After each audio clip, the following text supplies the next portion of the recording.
Bakat nung atrang shisaya pi to shat kmen manta hapo serngiu jonga kapor lajan man sim kaling a ba it ngate men sim jonga tang shapi katan ba it ngate men sim kasir kum shot jar saitan pin slow kat kap nang long kum ha JINGPHOHSNIEW ba pin kwa kan ya na shilan ter pin slow kat kap nang long kum ha JINGPHOHSNIEW ba man sim kan yam da JINGKMAN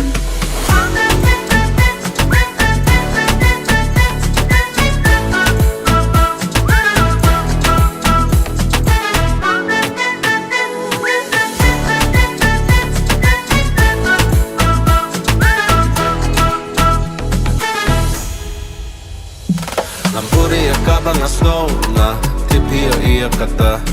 Lastan kisah kabren kendo ya Pinga da trang shisha Kapren kine baro pita ba pisha O ngam la shu ban shu becha na jangan